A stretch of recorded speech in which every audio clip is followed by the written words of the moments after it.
इसका 50% चीज आपको आने लगेगा, क्योंकि जो सबसे फिजिक्स के डिफिकल्ट क्वेश्चंस है ना, उसको एनर्जी के पॉइंट ऑफ व्यू से सॉल्व करते हैं।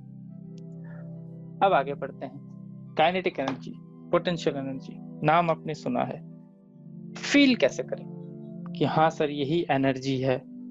कैसे एक फीलिंग आए कि हाफ एम वी स्क्वायर, आपने पढ़ा होगा।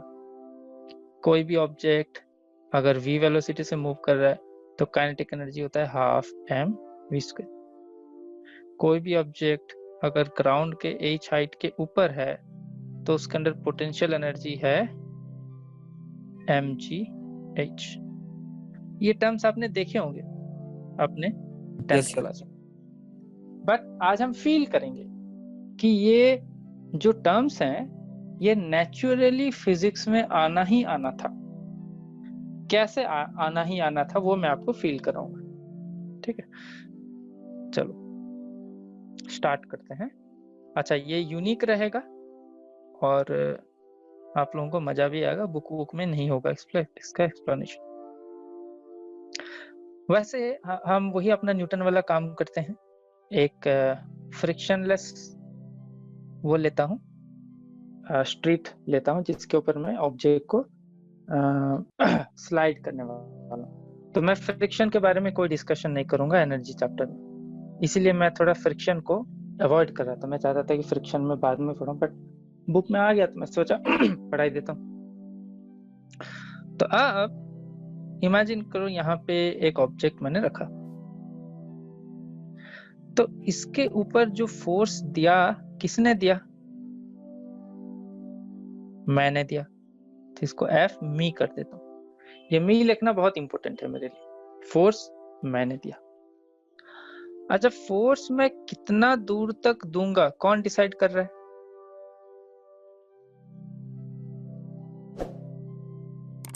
जो डिस्टेंस है वो कौन डिसाइड करे? वही बंदा डिसाइड करेगा जो फोर्स दे रहा है। एग्री करोगे? Yes sir. तो इंटरेस्टिंगली किसी ऑब्जेक्ट के ऊपर फोर्स तब दिया जाता है जो बंदा उसके ऊपर फोर्स देता है वही डिसाइड करता है कितना दूर तक वो फोर्स देगा।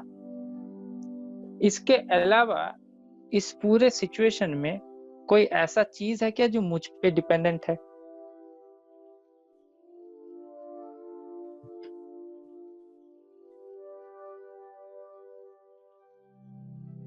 ओनली फोर्स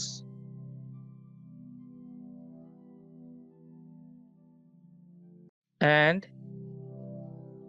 displacement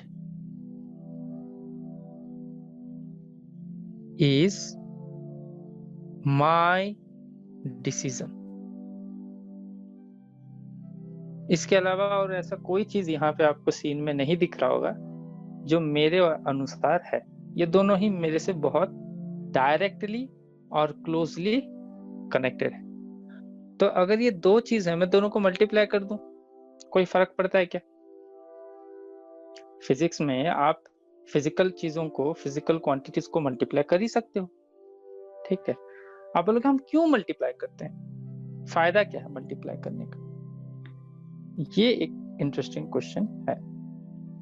यहाँ पे आप मुझे पूछोगे सर F और S को आपने क्यों मल्टीप्लाई किया? तो एक रीजन तो मैं ये दे सकता हूँ, जो मेरे पास एक ही रीजन है कि मैंने इनको ना ऐसे मल्टीप्लाई नहीं किया है। मुझे पता है F एक वेक्टर है, मुझे पता है डिस्प्लेसमेंट भी एक वेक्टर है। तो मैं कह रहा हूँ कि मैं मल्टीप्लाई कर रहा हूँ, मैं एक्चुअली डॉट प्रोडक्ट कर रहा हूँ। मेरा ये कहना कि मैं दो नंबर को मल्टीप्लाई कर रहा हूँ गलत है। तो कभी भी आप देखोगे फोर्स इनटू डिस्प्लेसमेंट, आपने सुना होगा, force into displacement is a wrong thing. आपको कहना चाहिए force dot product with displacement. हाँ सुधानंद बोलो। सर फोर्स क्रॉस डिस्प्लेसमेंट क्यों नहीं होता? फोर्स क्रॉस डिस्प्लेसमेंट क्यों नहीं होता? सबसे सिंपल केस तो मैं आपको ये बताता हूँ, डिस्प्लेसमेंट और फोर्स का डायरेक्शन सेम है कि नहीं सुधानंद? इस केस में, तो इस केस में दोनों का क्रॉस प्रोडक्ट करोगे कोई इंपॉर्टेंट चीज आएगा क्या? No sir. नहीं आएगा। तो एक ही बहुत ही इंटरेस्टिंग चीज बचा है, डॉट प्रोडक्ट। आप बोलोगे ठीक है सर, फोर्स वेक्टर है, डिस्प्लेसमेंट वेक्टर है, आपने डॉट प्रोडक्ट किया, क्यों डॉट प्रोडक्ट किया, why dot product?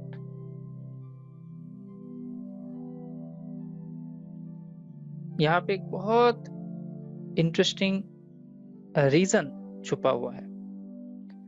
Why dot product? Because dot product of vectors gives me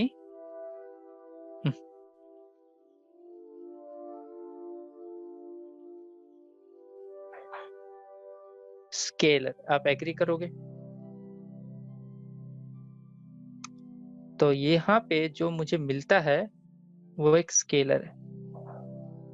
अच्छा, स्केलर क्या है? स्केलर तो एक सिंपल नंबर है। स्केलर को हम कैसे ऐड सब्ट्रैक्ट करते हैं? जैसे आप नंबर्स को ऐड और सब्ट्रैक्ट करते हो, पर जब आप वेक्टर को ऐड और सब्ट्रैक्ट करते हो तो आपको ज्योमेट्री यूज करना पड़ता है।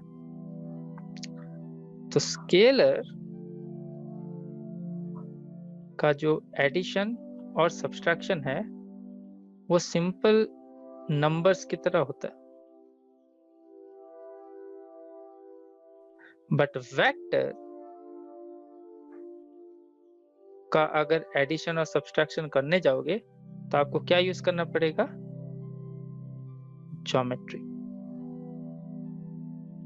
तो इससे पहले हमने फिजिक्स में जब भी कोई चीज देखा, रिजल्टेंट फोर्स किस डायरेक्शन में एक्सीलरेशन करेगा, दुनिया भर का चीज हम जब कर रहे थे, कहीं ना कहीं हम बार बार ज्योमेट्री ज्योमेट्री ज्योमेट्री ज्योमेट्री कर रहे थे और कुछ भी नहीं कर रहे थे, सिर्फ ज्योमेट्री कर रहे थे।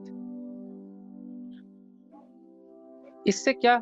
इससे परेशानी हो रहा था, मुझे अच्छा नहीं लग रहा था। मेरा फिजिक्स बहुत डिफिकल्ट हो रहा था, मेरा फिजिक्स करने का तरीका डिफिकल्ट हो रहा था, क्योंकि मैं ज्योमेट्री के साथ काम कर रहा था। ज्योमेट्री के साथ काम करना इतना इजी नहीं है। फिर मैंने सोचा, क्या ऐसा हो सकता है मैं पूरे फिजिक्स को ज्योमेट्री से नहीं करके सिर्फ स्केलर के पॉइंट ऑफ व्यू से कर सकता हूँ, जहां पे मुझे सिंपल ऐड और सब्ट्रैक्ट करना हो और मेरा फिजिक्स मुझे दिख जाएगा। ये एक सुपर हिट रेवोल्यूशन था फिजिक्स के अंडरस्टैंडिंग में। जितना इजीली आपको समझाया जाता ना, हाँ let us define work done is equal to dot product of vector force and displacement, कोई नहीं बताता कि वर्क डन का जो डेफिनेशन है वो कैसे आया और वो कितना इंपॉर्टेंट है। फिर से कह रहा हूँ, कैसे आया वर्क डन का डेफिनेशन? किसी के भी दिमाग में अगर आया होगा, उसने देखा मैं जो फिजिक्स कर रहा था मैं कॉन्टिन्यूसली वेक्टर के फॉर्मेट में कर रहा था, जिसके वजह से मुझे बार बार ज्योमेट्रिकल फॉर्मुलेशन यूज करने पड़ रहे थे। और आपको पता है वेक्टर कुछ भी नहीं है, आपको जब भी वेक्टर के बारे में मैं बात कर रहा था आपको ज्योमेट्री यूज करना पड़ रहा था। 90 डिग्री है तो पाइथागोरस थ्योरम, 90 डिग्री नहीं है तो कोसाइन लॉ। सबको याद है, हाँ या नहीं? Yes sir. दो ही चीज तो था वेक्टर में, कोसाइन लॉ नहीं तो Pythagoras theorem. Pythagoras theorem cosine law का एक स्पेशल केस था। तो किसी ने सोचा कि क्या मेरा पूरा फिजिक्स में सिंपल नंबर्स की तरह कर सकता हूँ क्या, ज्यादा दिमाग ना करना पड़े, लगाना पड़े। तो एक बंदे ने सोचा ठीक है, मैं यहाँ पे जो फिजिक्स, इससे पहले मैंने पूरा फिजिक्स आपका क्रैश कोर्स में जब आप नए नए बेस्ट एजुकेशन में आए थे, आपको याद होगा मैंने पूरा फिजिक्स इसी एग्जाम्पल से चालू किया था। क्या था कि नहीं? मैंने एक ऑब्जेक्ट लिया, मैंने फोर्स लगाया और मैंने कहा एक्सीलरेशन होता है, ये होता है, हमका ढमका दुनिया भर का चीज मैंने आपको बोला था। अब वही चीज अब मैं बोल रहा हूँ कि यहाँ पे मेरे पास दो वेक्टर्स हैं, मैं डॉट प्रोडक्ट करूंगा तो मेरे पास स्केलर आएगा, और मैं पूरा फिजिक्स एक सिंपल नंबर ऐड जैसे करते हैं उसके पॉइंट ऑफ व्यू से मैं कर सकता हूँ, क्योंकि मेरे पास एक स्केलर क्वांटिटी आ गया है जिसको मैंने दो वेक्टर क्वांटिटी के डॉट प्रोडक्ट से बनाया। अब आपको थोड़ा फीलिंग आ रहा है कि हमने डॉट प्रोडक्ट क्यों किया? कोई कुछ कमेंट ऐड करना चाहेगा?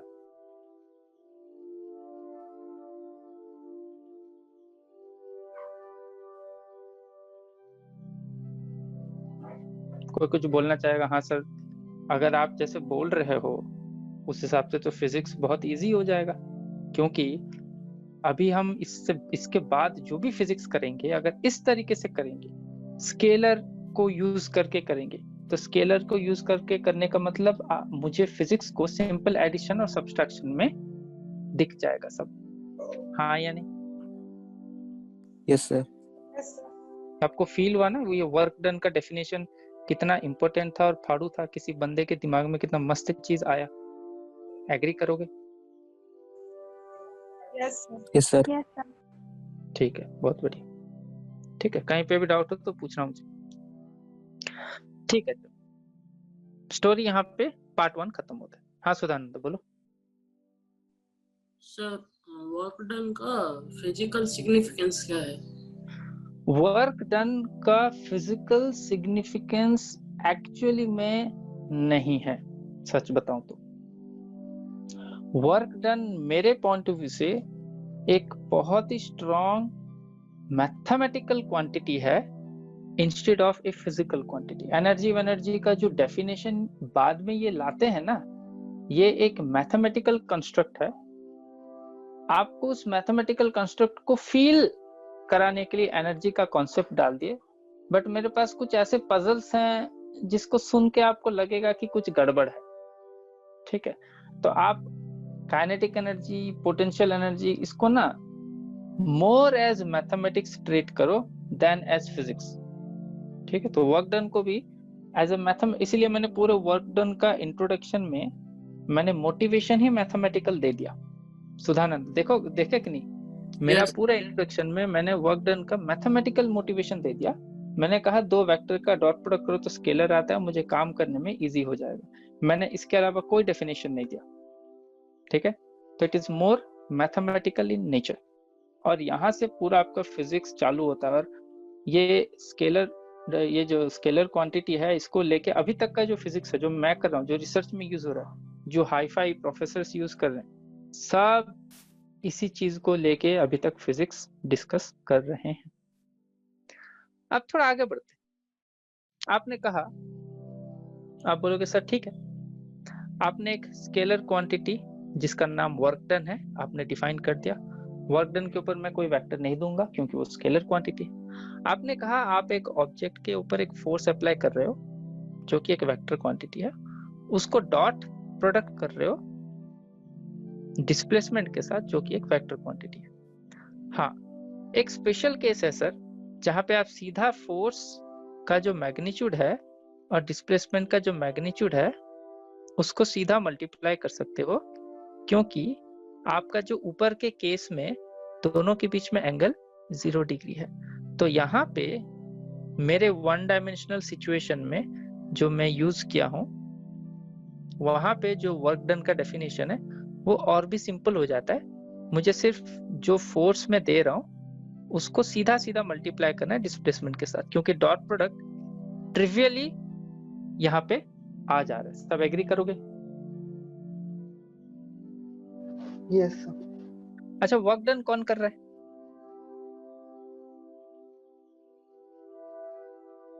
कौन कर रहा है वर्क डन? मैं कर रहा हूं। जब फोर्स मेरा है, डिस्प्लेसमेंट मेरा है, मैं चूज कर रहा हूं कितना डिस्प्लेसमेंट है, तो जो वर्क डन क्वांटिटी है वो भी मेरे साथ रिलेटेड होना चाहिए। तो डब्ल्यू मी लिखना अच्छा रहेगा कि नहीं? कोई एक बंदा हाँ हूं करते रहो। हैं? Yes, sir. ठीक है। अब यहाँ पे आता है ट्विस्ट इन द स्टोरी। कहाँ पे ट्विस्ट इन द स्टोरी आता है? अच्छा, जो फोर्स मैंने ऑब्जेक्ट के ऊपर अप्लाई किया जो कि मेरा फोर्स है, इसका फिर क्या होता है? जो बॉल, अच्छा यहाँ पे मैं एक बॉल ले लेता हूँ, चलो ठीक है, बॉल ले लिया। तो ये कहीं ना कहीं बॉल के एक्सेलरेशन में बदलता है कि नहीं? तो मैं ए बी लिख देता हूँ। फोर्स में देता हूँ, एक्सेलरेशन किसका होता है? बॉल का होता है। तो जो फोर्स मेरा है, जो मैं फोर्स दे रहा हूँ, वो किस में बदल गया? Mass of the ball into acceleration of the ball. सब एग्री करोगे? अच्छा, अगर बॉल एक्सेलरेटेड मोशन में है तो what is the distance covered? S is equal to क्या होता है? Half a of ball into t square. Agree करोगे? Yes sir. ठीक है, तो यहाँ पे आ जाएगा आपका half a of ball into t square. अच्छा, टी को मैंने ना, टी किससे रिलेटेड है? बॉल से रिलेटेड है या मुझसे रिलेटेड है? आपसे क्यों क्यों रुचि? सर, क्योंकि हम डिसाइड करेंगे हम कितना दूर तक, मतलब कितना टाइम तक हम बॉल को फोर्स करेंगे, वेरी फोर्स गुड, अप्लाई करेंगे। ब्रिलियंट। टाइम मेरे साथ रिलेटेड है, बाकी सब बॉल से रिलेटेड है। अच्छा, एक्सेलरेशन क्या होता है? Final velocity minus initial velocity by time, और final velocity of the ball minus initial velocity of the ball divided by time. इसका मतलब बॉल का यहाँ पे कितना फाइनल वेलोसिटी होगा। इनिशियल वेलोसिटी मैंने 0 ले रखा है, तो इसको मैं ऐसे कर देता हूँ। तो कहीं ना कहीं अगर मुझे final velocity of the ball पता है और टाइम पता है तो मैं एक्सेलरेशन निकाल सकता हूँ। सब एग्री करोगे? Yes sir. ठीक है, अब आगे बढ़ते हैं 2 स्टेप और।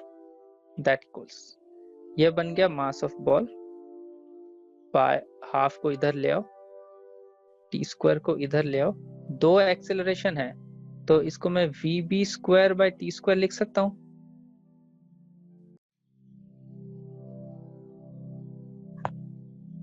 दो एक्सेलरेशन है ना, तो ए स्क्वायर हो जाएगा, तो ए स्क्वायर की जगह V square by T square लिख सकता हूँ। अमेजिंगली टाइम कैंसिल हो रहा है। जो मेरे साथ जो भी रिलेशन था, एक टाइम जो भी बचा था जो मेरे साथ रिलेटेड था, वो भी चला गया पूरे इक्वेशन से। क्या आ गया? Half mass of the ball into velocity of the ball का स्क्वायर। तो कहीं ना कहीं इस पूरे सिचुएशन को अगर आप ध्यान से देखोगे, स्टार्ट किया था मैंने अपने से, फाइनली पहुंच गया मैं ऐसे एक्सप्रेशन से जो पूरे बॉल से रिलेटेड है। तो ऐसा नहीं लग रहा है कुछ मेरे से बॉल तक गया? Yes sir. आप 2 मिनट का टाइम लो, यहाँ पे मैं आपको 1 मिनट दे रहा हूँ, फील करो पूरे मैथमेटिक्स को, ध्यान से देखो। स्टार्टिंग हुआ था मेरे से, एंड हुआ बॉल से। ऐसा लग रहा है जैसे मैंने अपने से स्टार्ट किया, बट मैंने जो दिया वो कहीं ना कहीं बॉल के एक्सप्रेशन में कन्वर्ट हो गया। तो it is as if like something that I that I did went into the ball. फिर से बोलो, it feels like something that I did went into the ball.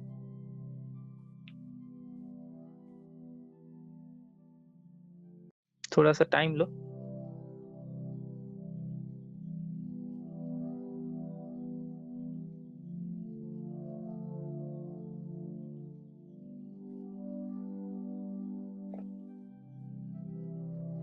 हाँ खुशबू।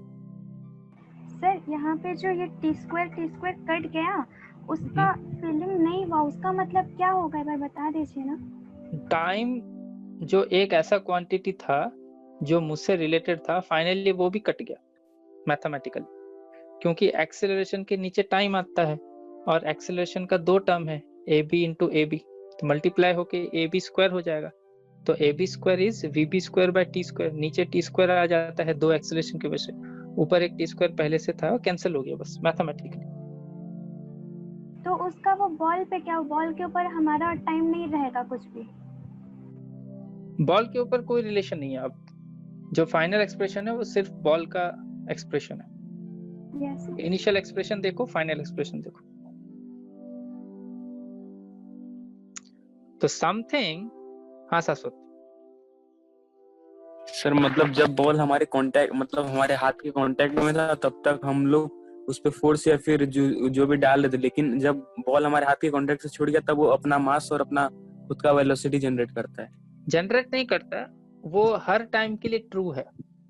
तुम yes, हर टाइम के लिए ट्रू है। तो मैं ये कह सकता हूँ जो फोर्स और डिस्प्लेसमेंट मेरा चॉइस था वो कहीं ना कहीं बॉल के अंदर घुस रहा था at every moment of time. था sir? Yes sir. Rashmi, sir ये लास्ट क्वेश्चन समझ में नहीं आया। लास्ट इक्वेशन मैं बताता हूँ। सो मैंने क्या किया,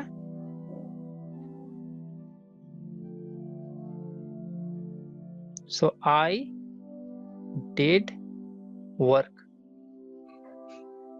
और हुआ क्या, बॉल गॉट एनर्जी। यही जो लास्ट टर्म है, दिस इज नथिंग बट आपने जो 10th क्लास में काइनेटिक एनर्जी पढ़ा था वो है। यस। अब आपको थोड़ा सा फीलिंग आ रहा है कि काइनेटिक एनर्जी है क्या? रश्मि का बोलो। Yes sir.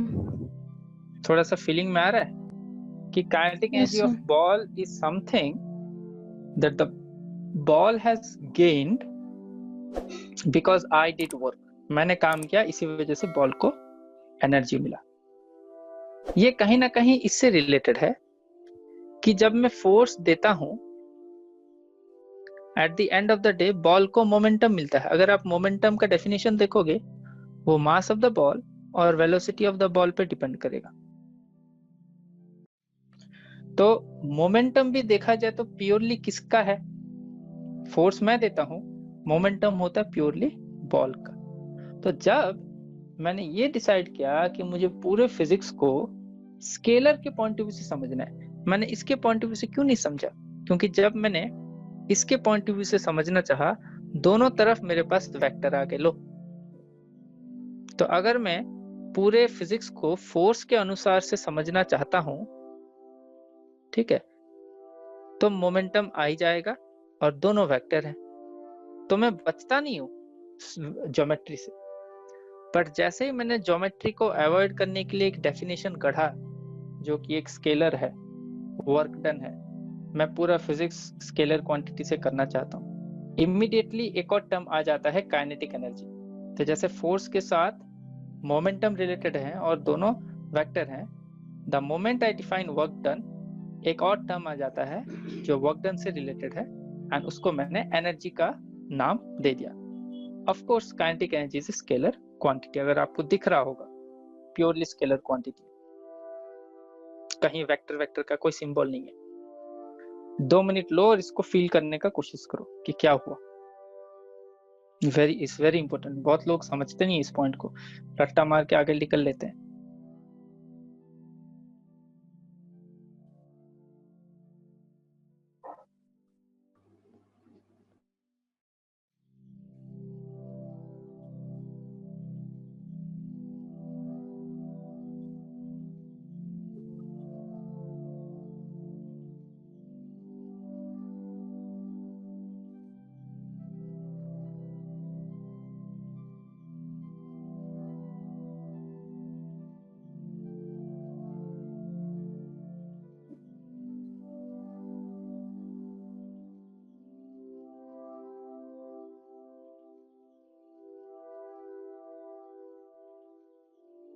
थोड़ा थोड़ा फील हुआ कि काइनेटिक एनर्जी कहाँ से आया पूरा?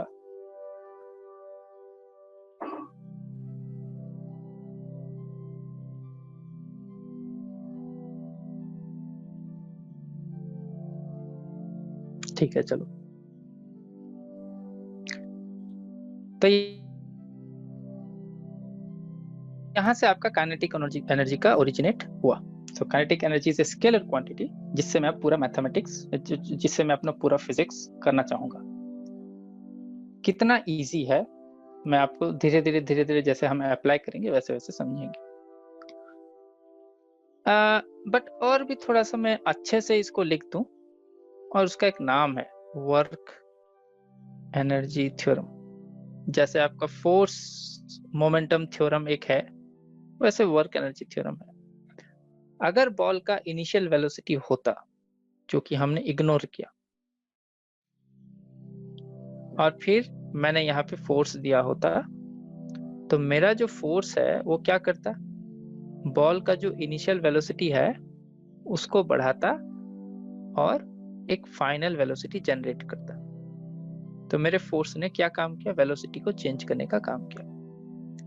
तो that means work energy theorem बोलता है the work that I have done that is F मी डॉट एस मी, ये क्या करता है, ये बॉल का काइनेटिक एनर्जी चेंज करता है। तो काइनेटिक एनर्जी कितना चेंज हुआ, ये इसका फाइनल काइनेटिक एनर्जी, और जो काइनेटिक एनर्जी उसके पास ऑलरेडी था, और जो उसके पास ऑलरेडी है उसका मेरे से कोई लेना देना नहीं है, वो उसका बाय बर्थ उसके पास ये टैलेंट था, बाय बर्थ उसके पास ये एनर्जी था।